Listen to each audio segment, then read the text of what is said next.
ध्यान से सुनना। कोई गोपी गाय दुह रही थी, बांसुरी सुनी, छोड़ दिया। वो गाय का जो दूध था वो हाथ से वो गिर गया, फैल गया। ओहो, परीक्षित ने कहा ओहो, फिर क्या हुआ गुरुदेव? बोले कोई कोई गोपी भोजन बना रही थी, भोजन बनाते बनाते बांसुरी की ध्वनि सुनी, सुनते ही वो भोजन छोड़ करके भग गई।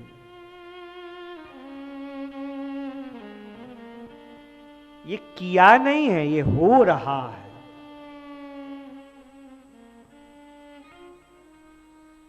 और श्री सुखदेव जी कहते हैं एक गोपी अपने पति को भोजन करा रही थी। पति ने कहा दाल, बांसुरी बजी, चल पड़ी बांसुरी ध्वनि के पीछे। परीक्षित ने कहा ये तो गलत है, पति सब कुछ है, पति को छोड़ करके जाना गलत है। सुखदेव जी ने कहा आगे और सुन।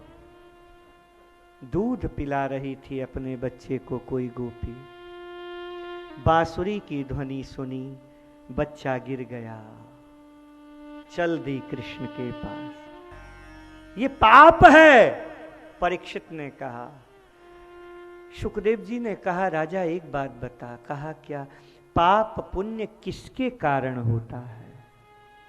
मन के कारण। मन के कारण पाप है, पुण्य है। यहां गोपियों का मन ही नहीं है। मन होगा तब पाप है, पुण्य है, अच्छा है, बुरा है। नहीं, यहां गोपियों की स्थिति हो गई है अमन की, अमन, मन ही नहीं। मन कृष्ण में लगा तो सुखदेव जी कहते हैं नहीं नहीं, गोपियों का मन कृष्ण में नहीं लगा है। तो बोले गोपियों का जो मन है वही कृष्ण बन गया है।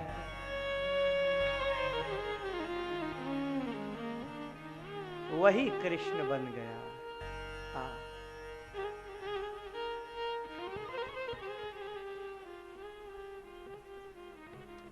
कन्हैया के पास में आई। कन्हैया ने कहा आओ आओ आओ आओ गोपियों, स्वागत है तुम्हारा। गोपियों ने कहा बहुत अच्छे हैं, बुलाते हैं फिर स्वागत भी करते हैं। पर बीच में पूछ लिया ब्रूतागमन कारणम, क्यों आई हो? गोपियां बोली हम क्या बताएं क्यों आई हैं? तुमने बुलाया, हम आ गई। हम क्यों आई हैं, हम कैसे, हम क्या बताएं कन्हैया? तुम जाओ जाओ जाओ। पति सब कुछ होता है, पति के बराबर कोई नहीं है। पति भगवान है, पति ईश्वर है, पति देवता है। पति की सेवा ही सबसे बड़ा पुण्य है। पति को छोड़ना ठीक नहीं। जाओ पति की सेवा करो। गोपियां बोली ये जो तुम बोल रहे हो ना, ये जो तुम बात बता रहे हो ना कन्हैया, ये प्रवेशिका की बात है। हम यूनिवर्सिटी में पहुंच चुकी हैं। क्या सिखा रहे हो हमें कि पति की सेवा करो और ये करो कि वो करो? ये शास्त्रों में लिखा है शास्त्रों में। पर शास्त्रों में जो बातें लिखी हैं वो एक क्लास के आधार पर है। कोई बिल्कुल अभी अभी आया है अध्यात्म में तो उसको बताने के लिए कि भाई ये करो ये करो ये करो ये करो ये करो ये करो। पर जो बिल्कुल उच्च अवस्था में पहुंच चुका है उसके लिए कोई कर्तव्य शेष नहीं रह जाते हैं। नंदन हम कहाँ जाएं? हम कुछ नहीं चाहती, हम केवल तुम्हें चाहती हैं। तेरे सिवा और हमारे मन में कोई इच्छा नहीं। कन्हैया ने कहा तो बोले रास करो हमारे साथ में।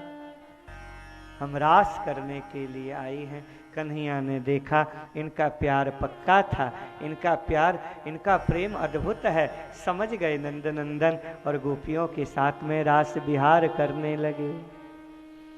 आज गोपाल रास रस खेल खेलत। शरद की रात्रि है, शरद की रात्रि है। ये विषय ऐसा है, मैं इस पर 7 दिन तक बोला हूं। मैं 7 दिन तक मेरी कथा हुई नैमिषारण्य में। नैमिषारण्य में रास पंचाध्यायी पर मैं बोला, वो कुंभ के बाद में पिछली साल। आज गोपाल, शरद की रात्रि, चांदनी रात है, पूर्णिमा की रात है, खिला हुआ है वह चंद्रमा और कन्हैया नाच रहे हैं, गोपियां नाच रही हैं। आज गोपाल रास रस खेल बोले कलपतरु तेररी सजनी। आज गोपाल रास रस खेल। ताली बजाइए बड़े प्रेम से, भाव से।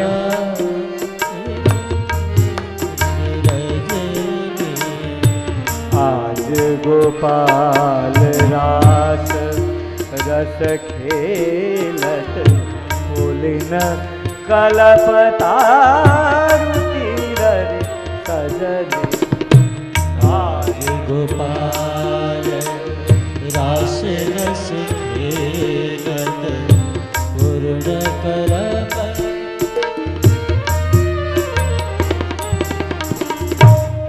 रास रचो है, रास रचो है, यमुना के तट हरि रास रचो है। रास रचो है, रास बिहारी सरकार की हरि रास रचो है। रास रचो है, रास रचो है, यमुना के तट हरि रास रचो है। रास रचो है, रास रचो है, यमुना के तट हरि रास रचो है। रास रचो है, रास रचो है, यमुना के तट हरि रास रचो है।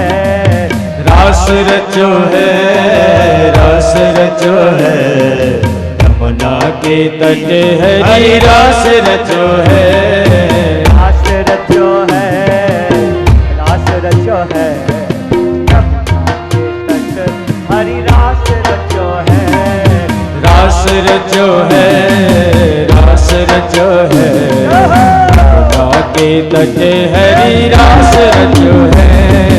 बाल नाच गोपी नाच, नाच भक्तगण। बाल नाच गोपी नाच, नाच भक्तगण। बाल नाच गोपी नाच, नाच भक्तगण। बाल नाच गोपी नाच, नाच भक्तगण। बाल नाच गोपी नाच, नाच भक्तगण। बाल नाच गोपी नाच, नाच भक्तगण।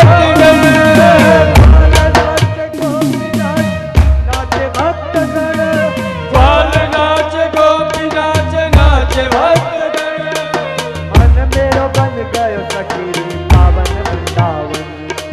मन मेरो बन गयो सखी पावन वृंदावन। मन मेरो बन गयो सखी पावन वृंदावन। मन मेरो बन गयो सखी पावन वृंदावन। मन मेरो बन गयो सखी पावन वृंदावन। रास रचो है, रास रचो है, यमुना के तट हरि रास रचो है। रास रचो है, रास रचो है, यमुना के तट हरि रास रचो है।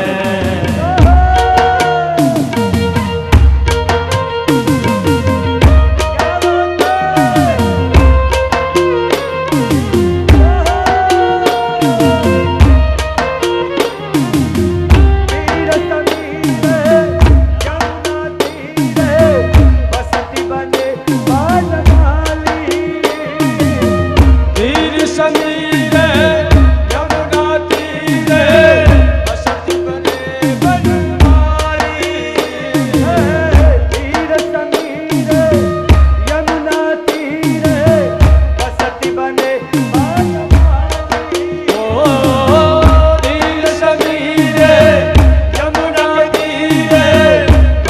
बने भरमारे गोपी पीन पयोधर मरदन चंचल कर जोग सारी गोपी पीन पयोधर मरदन चंचल कर जोग सारी रास रचो है रास रचो है यमुना के तीरे गाना रास रचो है रास रचो है रास रचो है यमुना के तट हरि रास रचो है रास रचो है रास रचो है यमुना के तट हरि रास रचो है रास रचो है रास रचो है यमुना के तीर हरे रास रचो है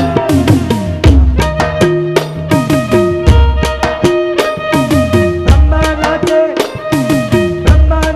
विष्णु नाचे नाचे देवगण ब्रह्मा नाचे विष्णु नाचे नाचे देवगण ब्रह्मा नाचे विष्णु नाचे नाचे देवगण ब्रह्मा नाचे विष्णु नाचे नाचे देवगण नाचे देवगण मंगल बल देव सजले पावन वृंदावन ब्रह्मा नाचे विष्णु नाचे नाचे देवगण ओ ब्रह्मा नाचे विष्णु नाचे नाचे देवगण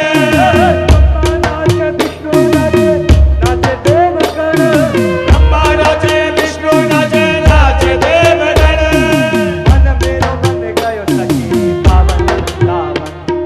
मन मेरा बन गयो सखी पावन वृंदावन मन मेरा बन गयो सखी पावन वृंदावन मन मेरा बन गयो सखी पावन वृंदावन रास रचो है रास रचो है यमुना के तीरे हरि रास रचो है रास रचो है रास रचो है यमुना के तीरे हरि रास रचो है रास रचो है रास रचो है यमुना के तट हरि रास रचो है रास रचो है यमुना के तट हरि रास रचो है रास रचो है रास रचो है यमुना के तट हरि रास रचो है रास रचो है रास रचो है यमुना के तीरे हरि रास रचो है रास रचो है रास रचो है यमुना के तीरे हरि रास रचो है रास रचो है रास रचो है यमुना के तट हरि रास रचो है रास रचो है रास रचो है यमुना के तट हरि रास रचो है रास रचो है रास रचो है यमुना के तट हरि रास रचो है रास रचो है रास रचो है यमुना के तट हरि रास रचो है रास रचो है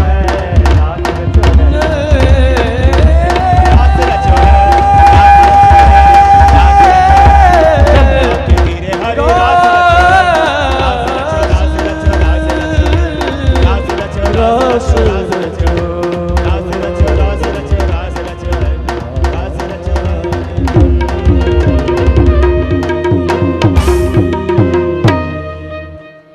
बोलो भगवान शंकर की जय।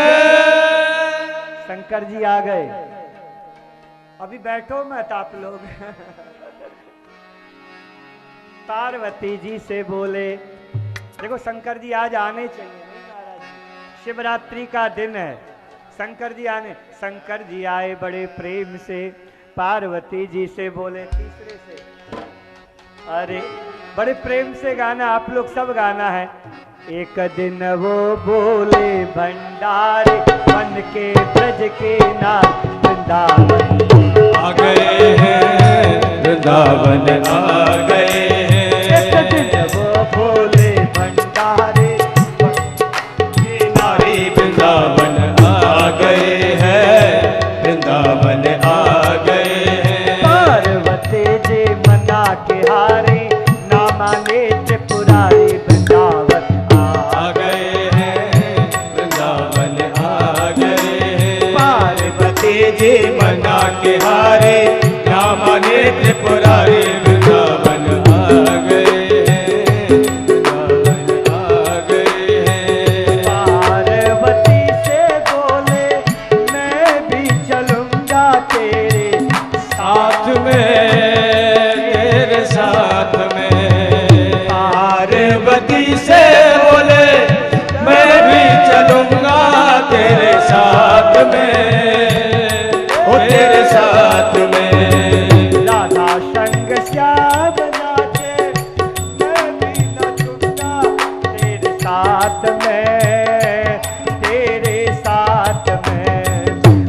राधा संग श्याम नाचे, मैं भी नाचूंगा तेरे साथ में, ओ तेरे साथ में। रास रचेगी ब्रज में भारी, हमें दिखाना प्यारी वृंदावन आ गए हैं, वृंदावन आ गए हैं। एक दिन वो बोले भंडारे, बन के सजती नारी, वृंदावन आ गए हैं, वृंदावन आ गए हैं।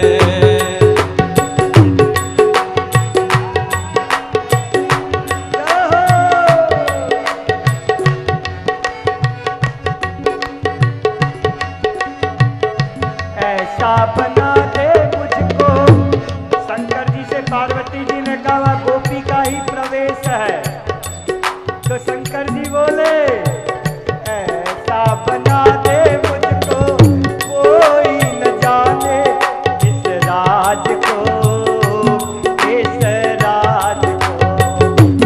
ऐसा बना दे मुझे, कोई न जाने इस राज को, इस राज को।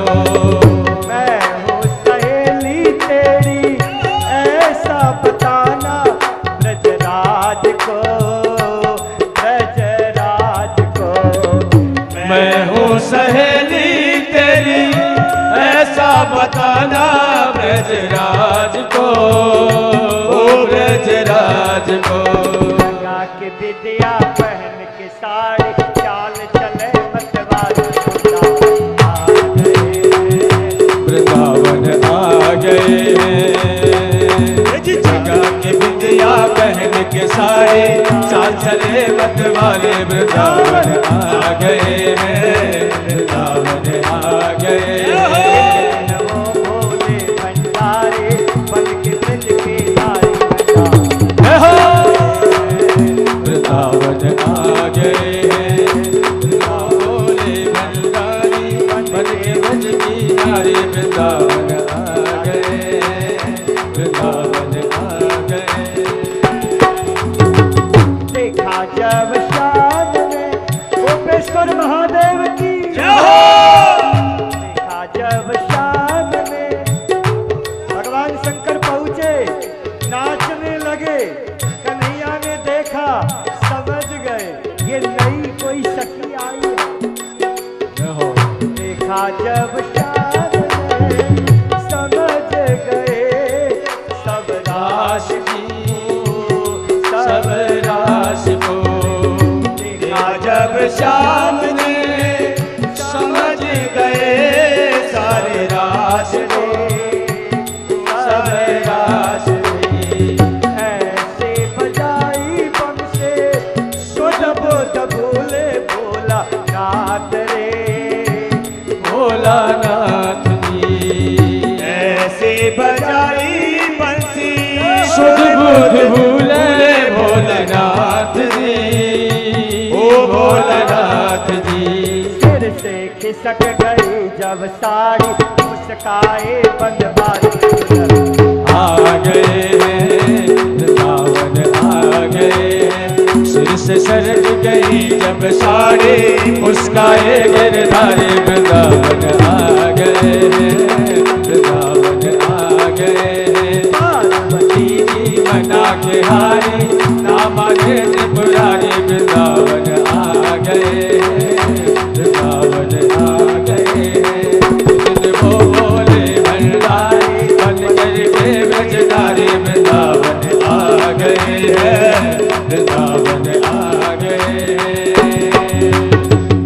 बोलो गोपेश्वर महादेव की जय हो,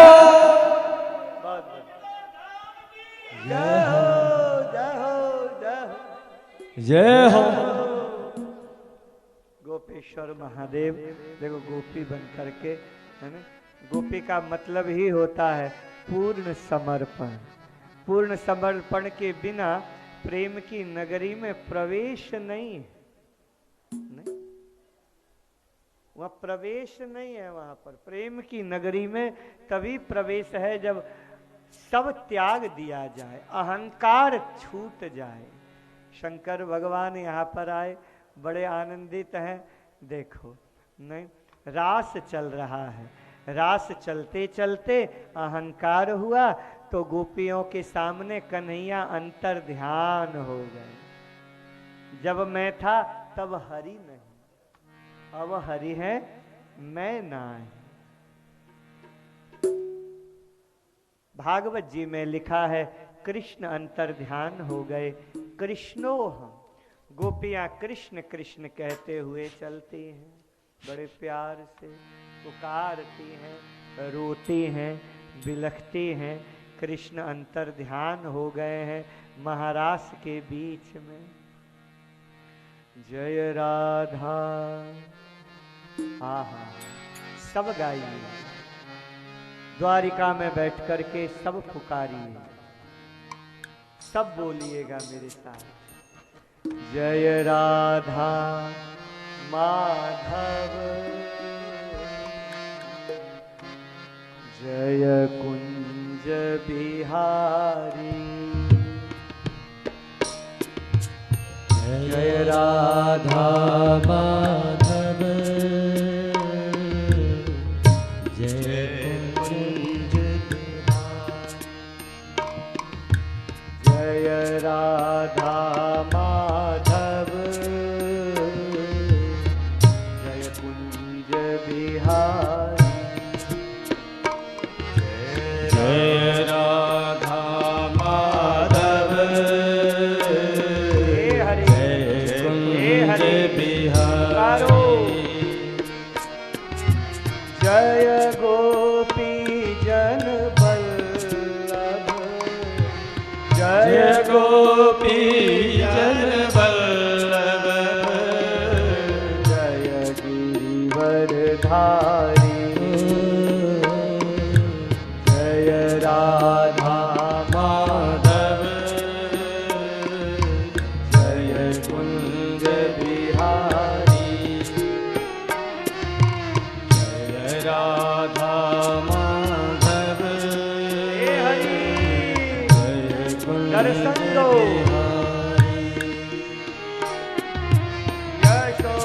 यशोदानंदन प्रज जन रंजन, यशोदानंदन ब्रज जन रंजन, यशोदानंदन प्रज जन रंजन, यशोदानंदन ब्रज जन रंजन, यशोदानंदन प्रज जन रंजन, यशोदानंदन ब्रज जन रंजन, यमुना तीर बनचारी, यमुना तीर बनचारी, जय राधा माधव, जय कुंज बिहारी, जय राधा माधव, जय कुंज बिहारी, राधे कृष्ण, राधे कृष्ण कृष्ण, राधे राधे, राधे कृष्ण, राधे कृष्ण, कृष्ण कृष्ण, राधे राधे, राधे श्याम, राधे श्याम, श्याम श्याम, राधे राधे, राधे श्याम, राधे श्याम, श्याम श्याम, राधे राधे, राधे कृष्ण, राधे कृष्ण, कृष्ण कृष्ण, राधे गाइए।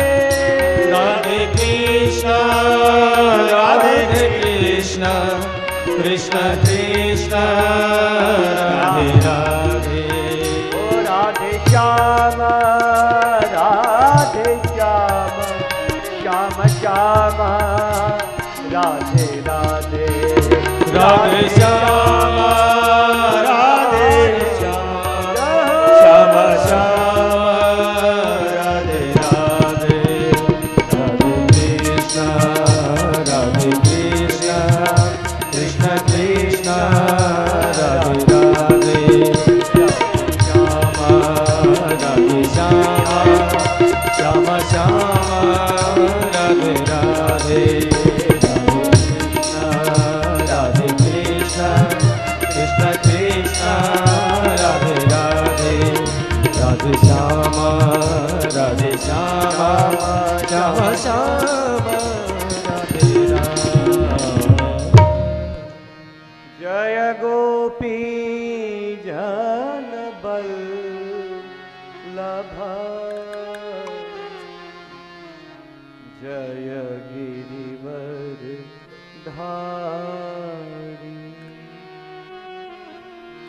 हे हरि, हे हरि, हे हरि, हमें दर्शन दो।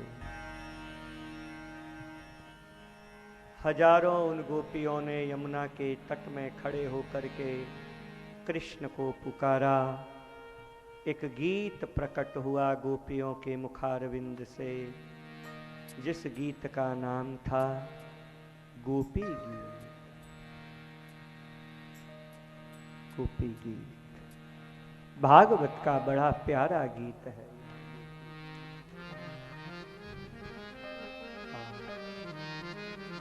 मेरे पास समय नहीं है, नहीं तो एक एक श्लोक पर इस पर बोला जाए तो क्या अद्भुत गीत। फिर भी एक दो श्लोक हम द्वारिकाधीश को मैं सुना रहा हूं। मैं उसके गांव से आया हूं, इसलिए मैं सुना रहा हूं। अच्छा लगेगा उसे। मेरे सूरदास ने सूर सागर लिखा ना, तो उसमें उद्धव को उपदेश दिया कृष्ण ने द्वारिका में, तब द्वारिका में उपदेश किया।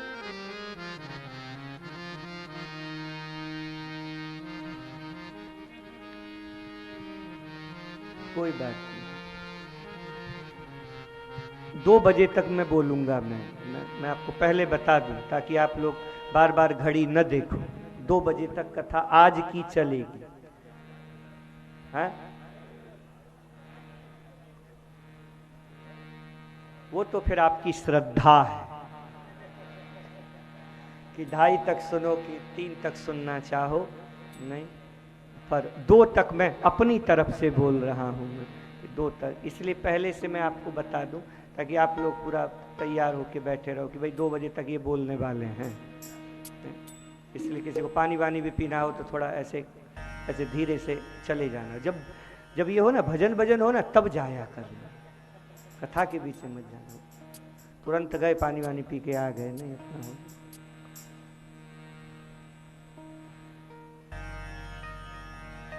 ऊधो तू गाओ, उद्धव ऊधो तू गा गोपी गीत।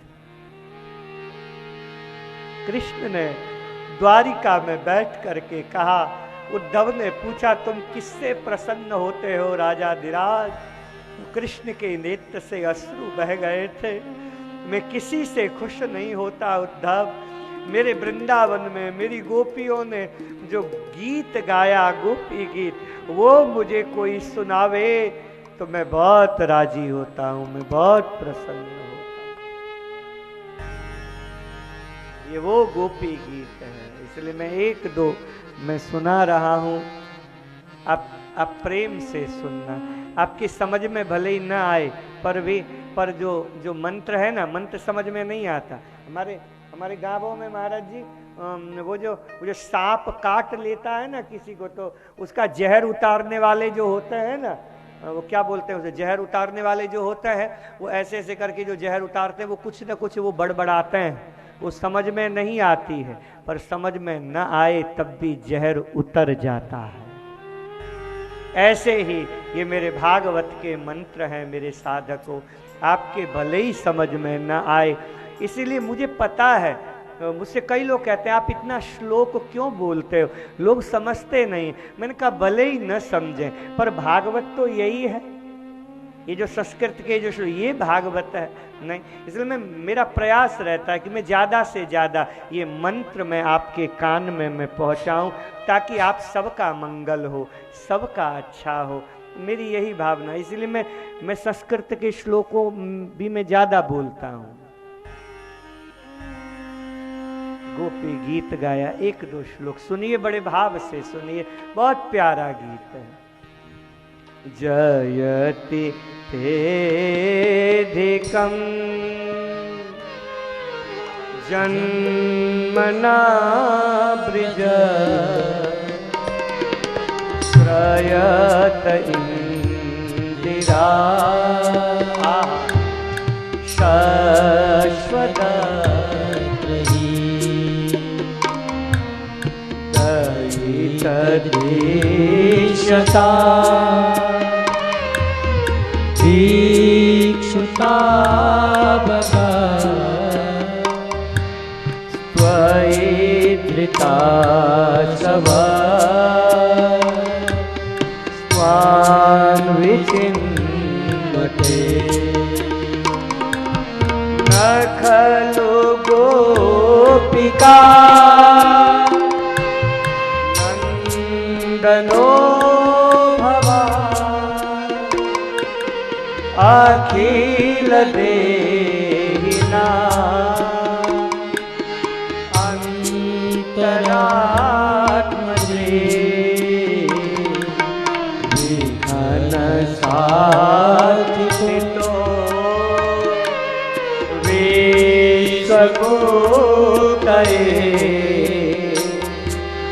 सखौ देवा सात्वतांकुले।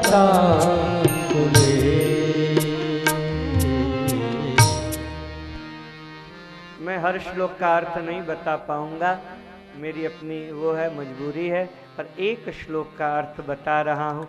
हमारे महाराज जी कहते हैं चावल सिद्ध है कि नहीं ये जानना हो तो पूरे चावल को ही छूना जरूरी नहीं होता। एक चावल का कनिका भी आप ऐसे लो और उसे छू लो और वो सिद्ध है तो फिर समझ में आ जाता है कि पूरा चावल सिद्ध हो गया है। नहीं? ऐसे ही गोपी गीत के इसमें 19 श्लोक हैं और प्रेम की ऊंचाई है। गोपियों ने रो करके गाया है इसे, आंसुओं के साथ ये गीत प्रकट हुए हैं मेरी भागवत में। एक श्लोक का अर्थ बता रहा हूँ, फिर मैं आगे के लिए बढ़ूँ। मैं एक श्लोक का अर्थ, गोपियाँ कहती हैं न खलु गोपिका। कन्हैया ने मानो कहा कि तुम हमें क्यों पुकार रही हो, तुम हमें क्यों चाहती हो, तुम हमसे क्यों प्यार करती हो। गोपियाँ रोते हुए कहती हैं, नेत्र में अश्रुओं को भर के कहती हैं, हम तुझे नहीं चाहती, हम तुझे नहीं चाहती। और हे नंदन, हम ही क्या, इस दुनिया में कोई किसी को नहीं चाहता। अद्भुत बात कही है साहब, उपनिषद की बात कही है इन अहीर की छोरियों ने।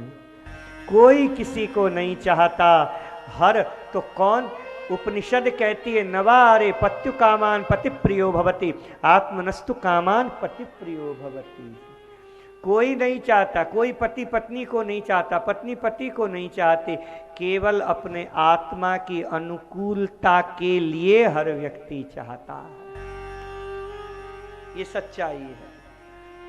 हर व्यक्ति अपनी आत्मा से प्यार करता है, कोई किसी से प्यार नहीं करता। कन्हैया, हम अपनी आत्मा से प्यार करती, हम तुझसे प्यार नहीं करती। मुझसे प्यार नहीं करती, बोले नहीं। पर पता है तुम कौन हो? कहा कौन हूं मैं? न खलु गोपिका। तुम यशोदा के बेटा नहीं हो, तुम नंद बाबा के बेटा नहीं हो, तुम वसुदेव के बेटा नहीं, तुम देवकी के बेटा नहीं। फिर पता है तुम कौन हो? बोले कौन? अखिल देहि नाम अंतरात्मा। सबके अंदर जो विराजमान तत्व है आत्मा, वो आत्मा तुम हो। और हम अपनी आत्मा से प्यार करती हैं और आत्मा बन के तुम बैठे हो। कन्हैया, हम तुमसे प्यार करती हैं, ये भी नहीं तुम हमारी आत्मा हो, हम अपने आत्म तत्व को चाहती हैं। अब कहाँ छुपे हो? आओ ना, आओ ना, आओ ना। गोपियों ने पुकारा, रोते हुए गोपी गीत गाया। कन्हैया कन्हैया देखते ही देखते गोपियों के सामने प्रकट हो गए।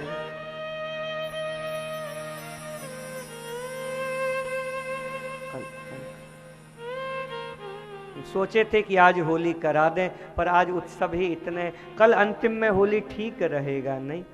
कल विश्राम के समय में थोड़ा होली हो जाए। कल 12 बजे तक कथा होगी, मैं आपको बता दूं। कल 12 बजे तक कथा होगी, कल ही हवन है, कल हवन है, तो फिर उसके बाद में हवन होगा। इसलिए मैं कल ठीक समय पर नहीं, 9 बजे कल ठीक रहेगा, 9 बजे हम बैठ जाएंगे नहीं, और 9 से 12 बजे तक, ठीक 12 बजे तक कथा हो जाएगी।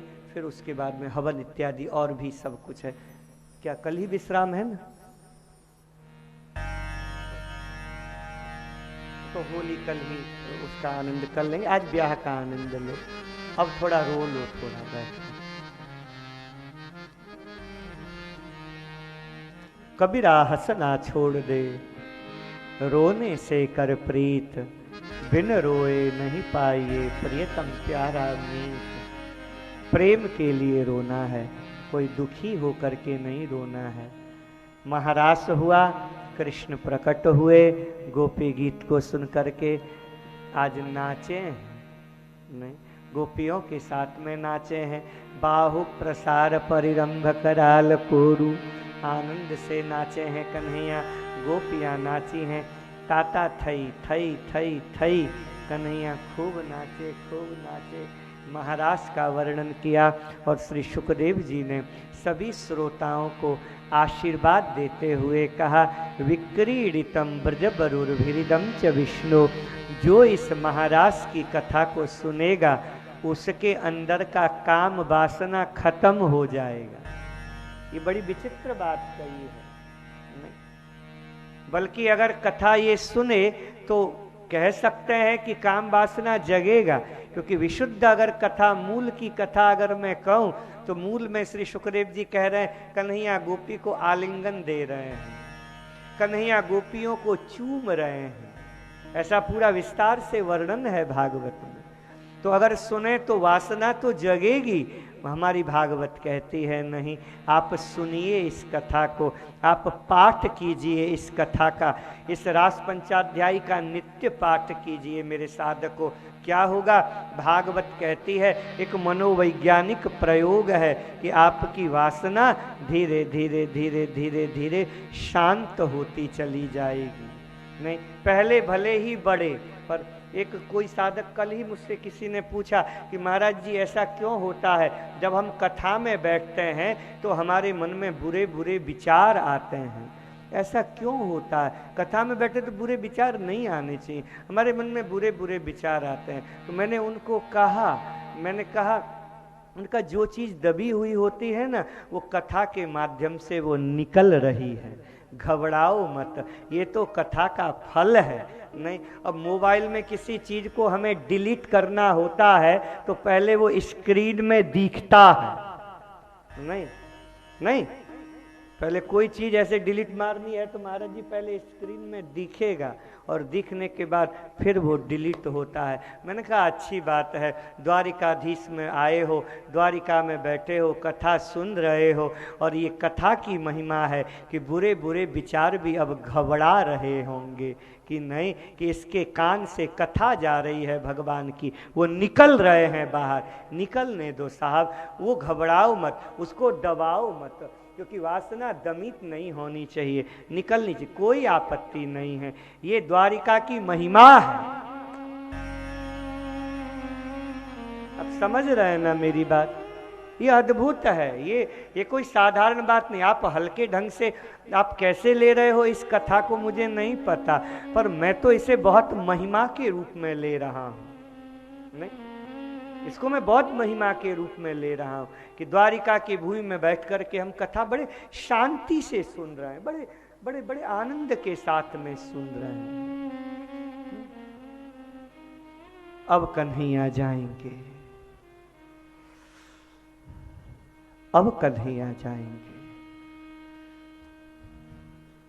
कैसा लगा होगा, भावना कीजिए।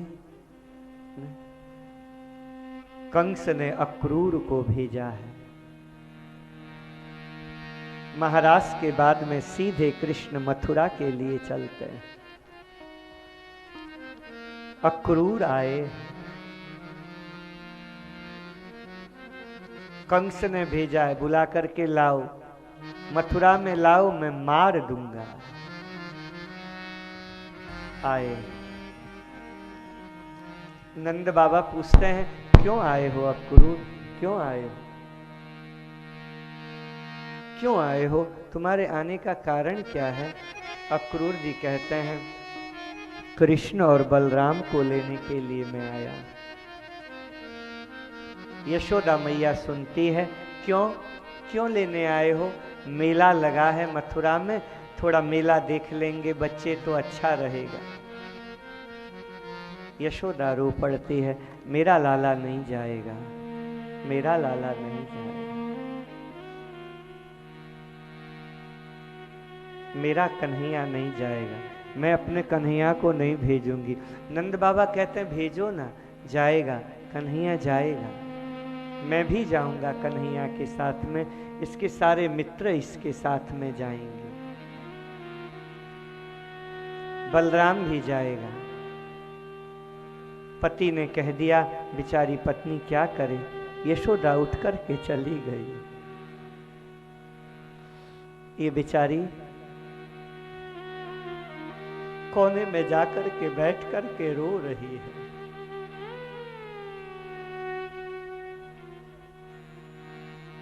मैया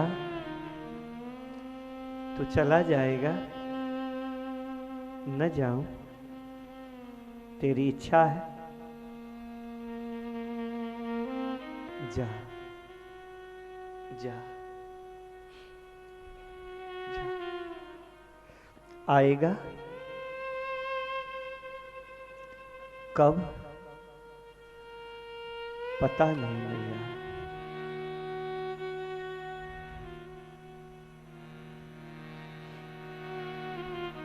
सुबह उठना है ना, चल सो जा। माखन खिलाया, सुला दिया। मैया यशोदा को नींद आई, सिर में हाथ फेरती रही, उन घुघराले केशों को संवारती रही।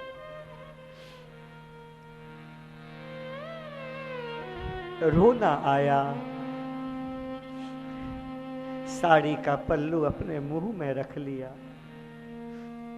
फिर सोचा कृष्ण जग जाएगा। चली गई वहां से, कोने में बैठ करके हिलकियां फूट पड़ी, दीवार से अपने माथे को टकराती है यशोदा। कन्हैया उठे, मैया मैया मैया कहाँ है, मैया कहाँ है? देखा कोने में बैठी है। मैया मैया तू फिर रोने लगी, तू सुबह चला जाएगा, मैं कैसे रहूंगी मेरे लाल, मैं तेरे बिना जी नहीं पाऊंगी। मैं आ जाऊंगा ना मैया, मैं बहुत जल्दी आ जाऊंगा। चल सो जा। सुला दिया। रात भर सोई नहीं, अब ये कभी सोएगी नहीं।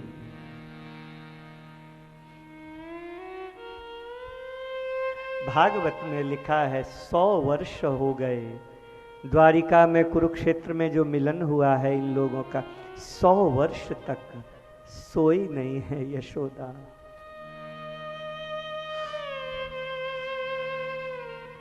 सुबह उठी, नहाई, 7 बज गए। पहले पहले उठा देती थी 6 बजे ही, पर आज उठाऊं, क्यों उठाऊं? उठते ही ये मथुरा चला जाएगा। बाबा नंद आए, यशोदा उठाओ ना, 7 बज गए हैं। अक्रूर परेशान है। यशोदा हिलकियों से रो पड़ी, नहीं उठाती मैं, जाओ आप। वो जब उठेगा उठेगा, मैं किसके लिए उठाऊं, क्यों उठाऊं? मथुरा जा मैं इसके लिए उठा, जल्दी जा इसलिए उठाऊं, अपनी मैया को जल्दी छोड़ दे इसलिए मैं क्यों उठाऊं?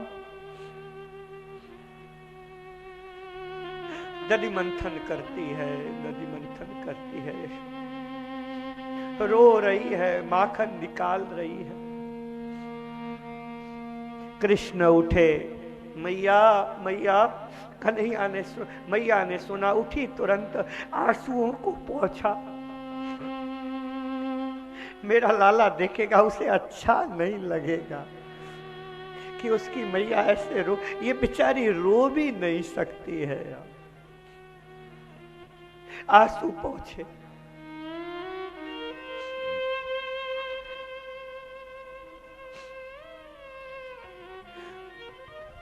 मैया मैया तू फिर रो रही है? नहीं नहीं, मैं कहां रो रही हूं। मैया नहला दे। चल, नहलाती है। पीतांबरी पहनाई, मोर मुकुट पहनाया, सजाती है और सजाते सजाते फिर हिलकियों से रो पड़ी। अंतिम बार सजा रही है। अब इसके बाद मथुरा चला जाएगा, द्वारिकाधीश बन जाएगा।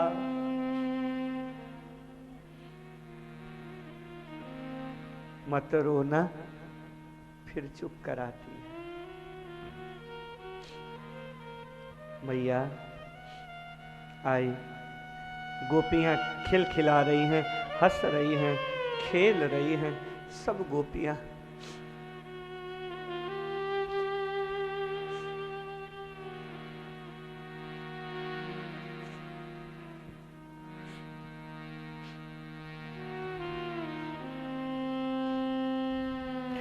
सुनो, कृष्ण जा रहा है। एक सखी ने कहा, कहाँ जा रहा है? मथुरा जा रहा है। कैसे? हमारे साथ कल रास किया और जा रहा है। सारी गोपियां दौड़ी दौड़ी आई। कौन ले जा रहा है? ये ले जा रहा है। ये तेरा नाम क्या है? क्या है तेरा नाम? अक्रूर। तुम क्यों आए हो? कृष्ण को लेने के लिए। एक गोपी बोली, मैया से पूछा? पूछ लिया। बाबा से पूछा? पूछ लिया। आज्ञा दी? दे दी। एक गोपी चिल्लाती हुई बोली, हमसे पूछा?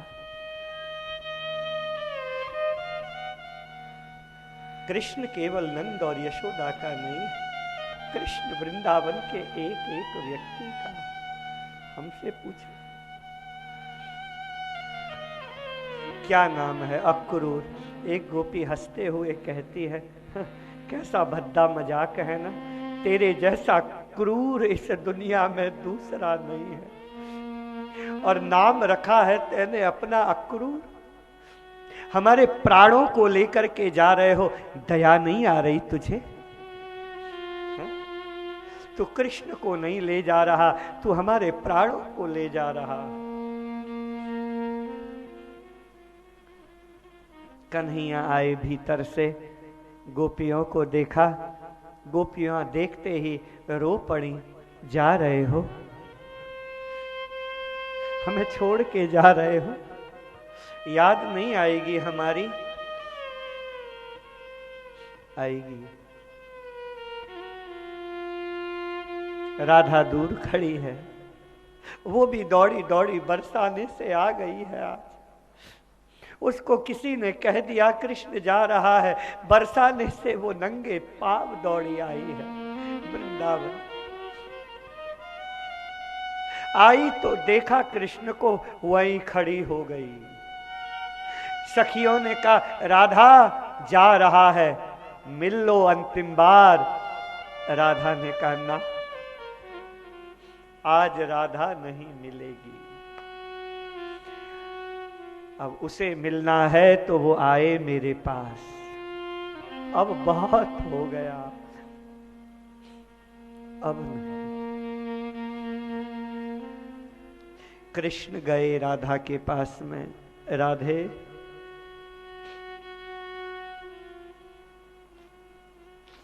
मैं जा रहा हूं,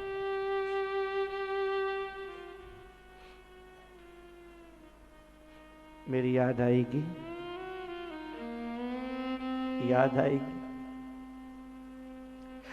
राधा को कृष्ण कभी भूलेगा ही नहीं।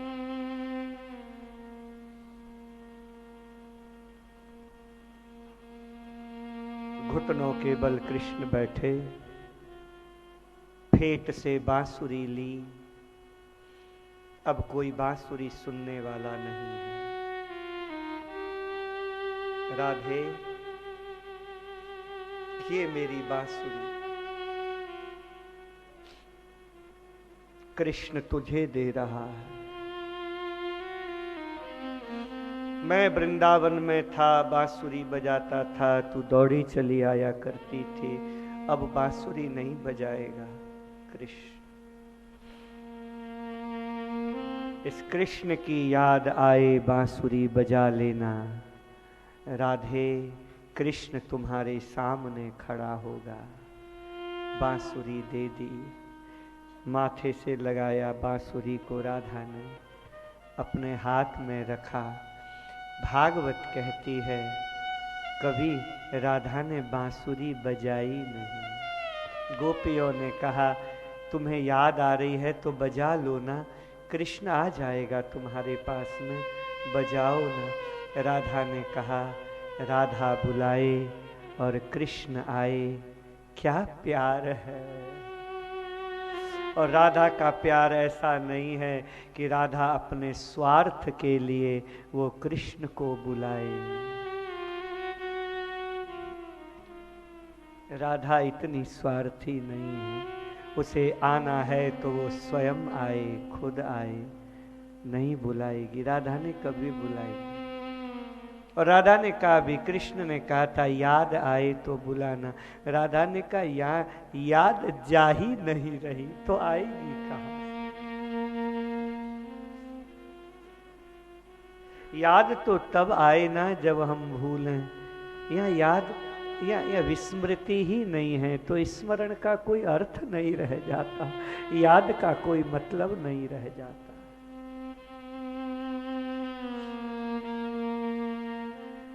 चले कन्हैया रथ में बैठ करके, रथ गया गया गया, रथ गया। यशोदा ने देखा, दौड़ पड़ी यशोदा, कोई रथ रोको, कोई रथ रोको, कोई रथ रोको, है कोई ब्रज में ही तू हमारो, कोई रोको यार रथ को, कोई रोको रथ को। कन्हैया ने कहा काका मेरी मैया आ रही है। मैया मैया मेरी मैया बाबरी की तरह, बदहवास पागलों की तरह बेचारी वो बूढ़ी मैया दौड़ रही है। मेरा कन्हैया, मेरा कान्हा, मेरा कान्हा। कन्हैया उतरे, रथ को रुकवाया। मैया मैया हिलकियों से रो पड़ी, पकड़ करके अपने हिय से लगाया। कहा लाला लाला ये अक्रूर अच्छा आदमी नहीं है। कहा क्यों, क्या हुआ? पता है क्या कह के जा रहा है? यहाँ वृंदावन के हर लोगों को क्या कह रहा है? ये सबको कह रहा है तू मेरा बेटा नहीं है, तू वसुदेव का बेटा है। तू मेरा बेटा नहीं है, तू देवकी का बेटा है। क्या तू यशोदा का बेटा नहीं है? कृष्ण रो गए। मैया कहने वाले बहुत कुछ कहेंगे, पर आज ये कृष्ण कह रहा है कि कृष्ण ने मैया किसी को कहा है तो केवल तुझे कहा है और तुझे ही कहेगा।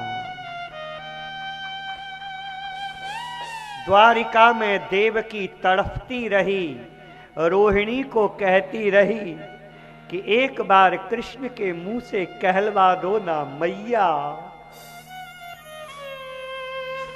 ये बड़े प्यार से यशोदा को कहता है मैया मेरे लिए एक बार कहलवा दो ना मैया। पर कृष्ण को कहा भी देवकी ने, मैं कुछ नहीं चाहती बेटे, तेरे मुंह से एक बार बोलना मैया। जैसे कहा, कृष्ण कहते हैं रो पड़े थे। कहा नहीं माँ, ये मैया तो मेरी यशोदा है।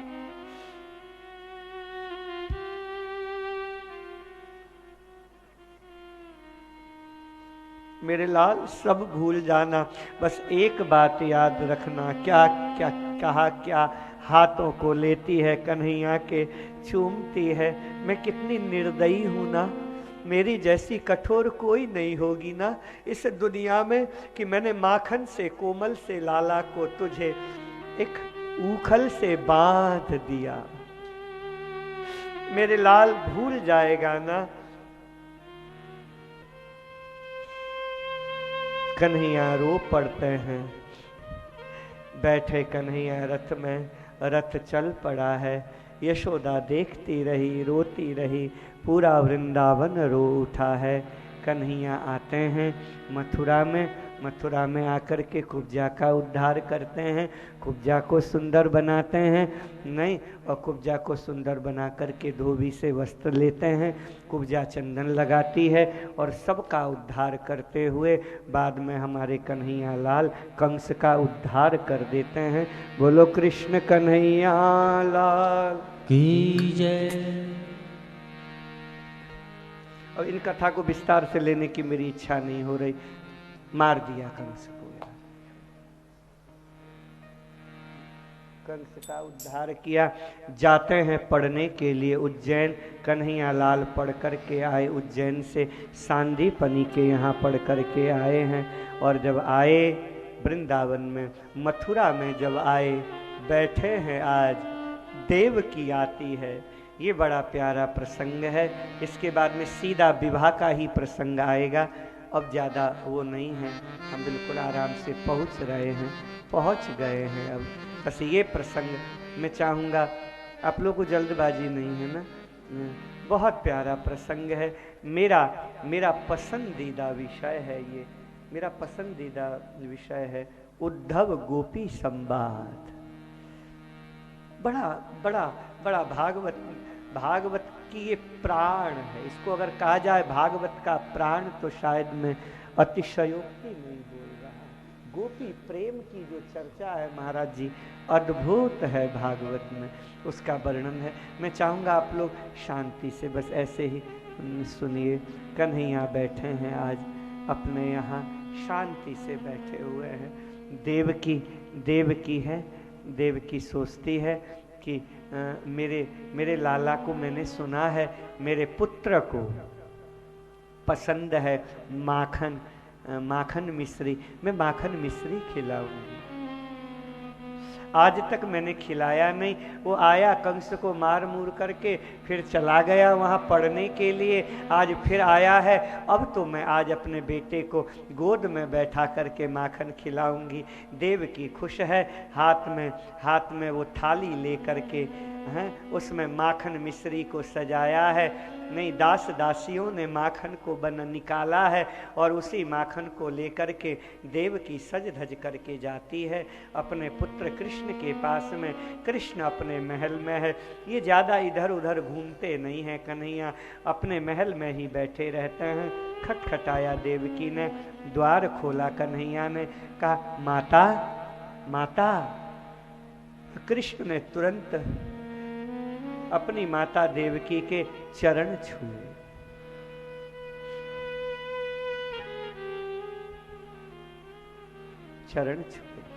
संकोच हुआ देवकी को। देवकी संकोच होता है, पुत्र तुम ठीक हो? हाँ माँ मैं ठीक हूँ। माँ ये क्या है?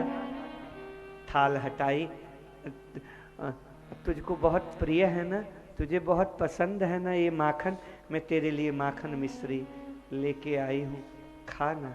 कृष्ण की दृष्टि गई माखन और जैसे ही माखन को देखा, कृष्ण हिलकियों से रो पड़े।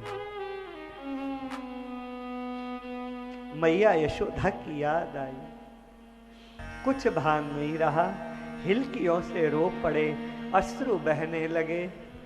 कृष्ण की ऐसी स्थिति देख करके देवकी समझ नहीं पाई क्या हुआ, डर गई, घबरा गई। वो तुरंत थाली लेकर के दौड़ी है बाहर वसुदेव जी के पास में। वसुदेव जी आ रहे थे। वसुदेव जी ने कहा देवकी क्या हुआ? बोले क्या मैं माँ नहीं हूँ? मैं कृष्ण की माँ नहीं हूँ? क्या मैं खिला भी नहीं सकती कृष्ण को? ऐसी बात नहीं है देवकी, आर्यपुत्र में माखन लेकर के गई थी और कृष्ण ने मुझे नजर अंदाज किया, वो रोने लगा। क्यों? इसमें कोई गलती हो गई मुझसे, कुछ वो हुआ क्या? वसुदेव ने कहा कि अच्छा रुको, उद्धव, ये उद्धव है।